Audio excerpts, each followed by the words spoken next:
Okay, so anyone who's listening to this is probably already following AI pretty closely. And if you are, you know things are moving crazy fast right now, especially in AI image generation. And let's just say that whole conversation we've all been having about AGI, yeah, it just got even more interesting. It did, didn't it? We're digging into some really wild stuff today. We found this research paper on a new system. It's already being called a game changer for image generation. And honestly, even just reading about the way they designed this thing, it's next level stuff. Yeah, and what's really interesting here is the way they've designed it. So instead of having all these different AI models for different image tasks, right? Like one for editing, one for generating from text, all that. Yeah. Omnigen combines it all into one model to do it all. So it's like, remember those like multi-tools we all had as kids? Yeah. It's like the AI version of that, but for digital art, right?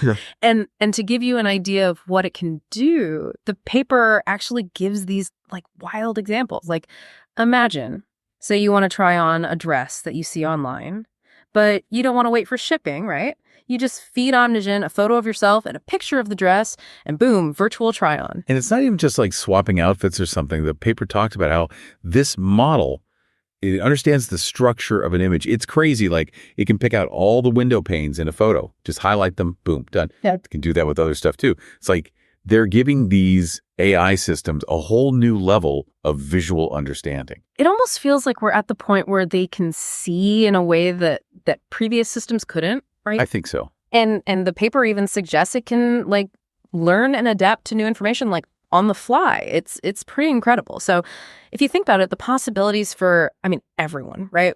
Graphic designers, artists, even scientists, imagine being able to visualize data in completely new ways. It's incredibly exciting stuff. Yeah. But it also brings up maybe some anxieties, I think. Yeah. 'Cause if we're already at this level of sophistication, Yeah. how quickly are things progressing?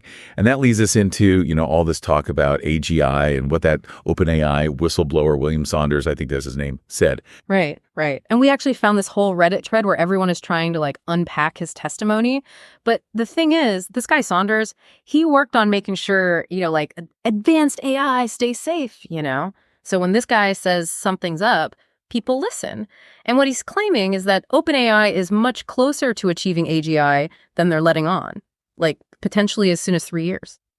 And yeah, 3 years, that might sound like a lifetime in the tech world, but considering the speed of AI development, that's nothing. That's the blink of an eye. Totally. And what makes Saunders' claims even more, concerning, I guess, is that he wasn't just some, a random employee. This is a guy who worked on a team at OpenAI, and they were specifically dedicated to this thing called super alignment. Okay, super alignment. That sounds kind of intense. What is that exactly? Okay, so basically it's about making sure that as AI gets more and more powerful, it stays aligned, aligned with human values and goals and all of that. Right? Mm-hmm. Like, think of it like we're installing safeguards now to prevent AI from going rogue in the future. That's the whole idea, right? So the fact that someone from that team is blowing the whistle, yeah, it raises some pretty serious red flags. Like, how fast are things really moving? And are we prepared? Yeah. And it's not just Saunders. We found this transcript from a podcast. I think it was just a couple of guys, trying to wrap their heads around what AGI would even mean for the job market and all that. And they were saying things like, and I'm paraphrasing here, but, imagine a world where a grad student can do a year's worth of work in an hour thanks to AI. And it's like, on one hand, wow, that's amazing. Right. But on the other hand... Yeah, because that same technology, the one that can help you do a year's worth of work in an hour, it could automate away, countless jobs. Potentially millions of people could be out of work. And honestly, I think that's just one of the societal implications we need to really be thinking about, like really thinking about. It's a lot to unpack for sure, because you have this amazing tool, Omnigen, right, that honestly has the potential to revolutionize a ton of industries. But then you have this underlying anxiety, like how quickly is this stuff really advancing? And are we prepared for the consequences? Because it's not just about the cool stuff it can do, it's about what happens next, right? And that's why what Saunders is saying about the AGI timeline, I think, is so important, because it's not just theoretical anymore. This isn't some sci-fi movie. Yeah. It's a very real possibility that we need to be prepared for. And unfortunately, from what we've seen, it seems like, I don't know, maybe the systems, right? The systems for addressing those concerns, especially when it comes to whistleblowers and AI. Right. Yeah, they're seriously lacking, like Yeah. really lacking. Yeah, for sure. And it's that whole thing about a lack of protection for whistleblowers. That's exactly what this Time article digs into. It seems like in a lot of industries, like, finance, for example, there are protections for people who speak out about, wrongdoing. Right. But in the AI world, it's a totally different story. It's wild. They actually compare it to finance in the article. Like whistleblowers in finance, they can even get a cut of any fines that come out of their actions. Yeah. But meanwhile, in AI, there's basically like zero. No specific legal protections at all. So that means a guy like Saunders, he's risking his career, his reputation, maybe even legal action, just to talk about all this, just to bring these concerns to light. It's kind of mind-blowing when you really think about it. This article, they even mentioned this open letter that's been going around, and it's basically calling on, all these AI labs to create an actual process for employees to raise concerns, like officially, internally, externally. Yeah. And it's not just raising concerns. It specifically calls for protections. Yeah. Like protection against retaliation. Yeah. Because think about it, right? If you're an AI researcher and you see something that worries you, if you speak up, it could cost you your job, your stock options, everything. It's like innovate as fast as you can, but don't you dare ask questions or raise concerns about the implications. Yeah. Which, come on. Talk about a recipe for disaster. Exactly. And that's why, I think this Time article highlights another example. Daniel Kokotazlo, he's another former OpenAI employee.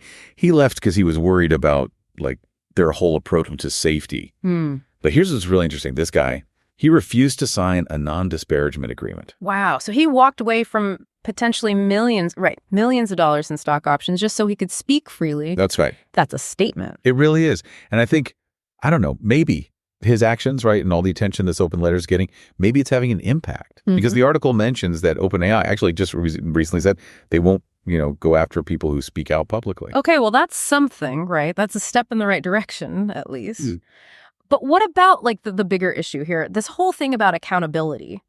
Saunders seemed pretty adamant that companies like OpenAI, they're not accountable to, anyone right now. And it's true. And it's a huge deal. He was basically saying that true accountability requires transparency, right? You need to be able to share information when something goes wrong. That's just common sense.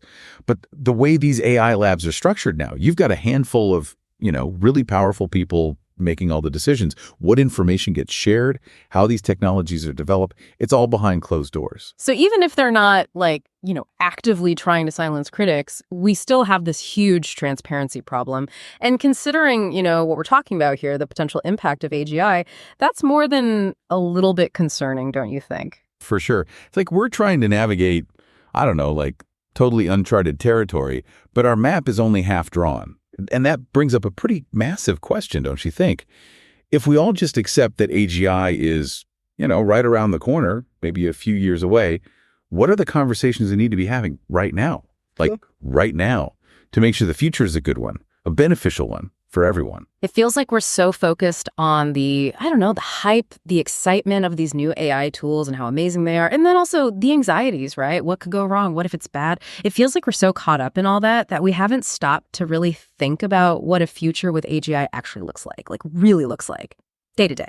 Exactly.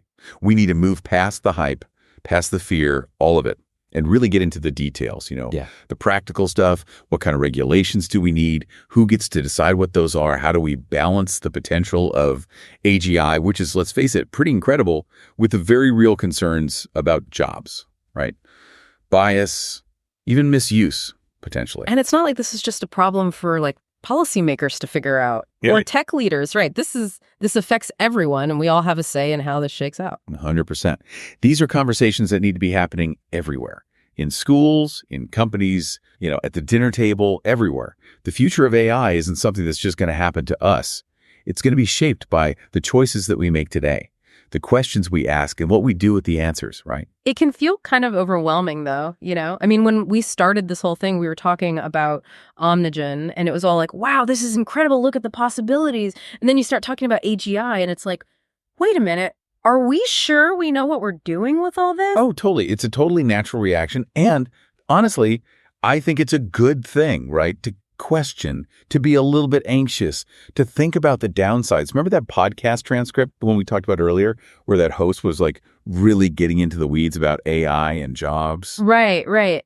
They were saying how it's not just about robots, coming for our jobs, but about how this could change the nature of work, like fundamentally. Yeah, and they made this distinction, right, between jobs and tasks. And their point was that even if AI can do certain tasks for us, it doesn't mean, whole job categories are just going to vanish. It's like, instead of this whole like robots versus humans thing, maybe we need to be thinking about how AI can take over the boring stuff, the parts of our jobs that we don't really like anyway. Exactly.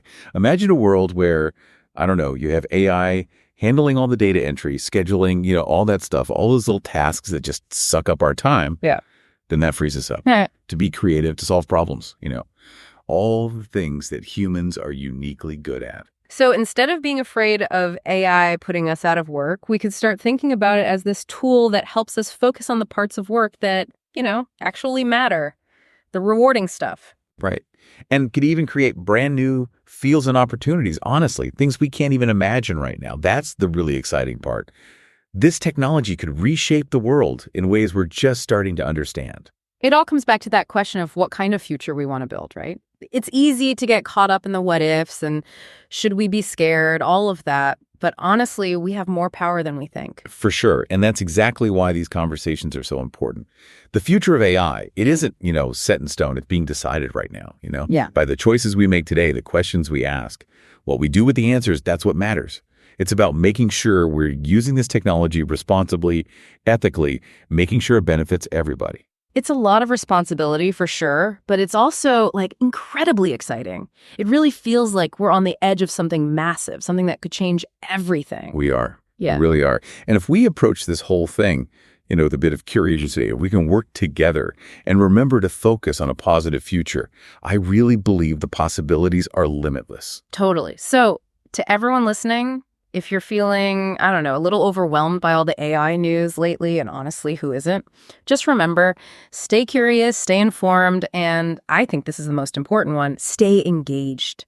The future is being written right now, and everybody has a voice. Because at the end of the day, the future of AI, it's a human story, and it's one we get to write together. And that is it for this deep dive. As always, thanks for listening. Until next time, keep exploring, keep asking those tough questions, and most importantly, keep imagining those incredible possibilities. Yeah, they're out there.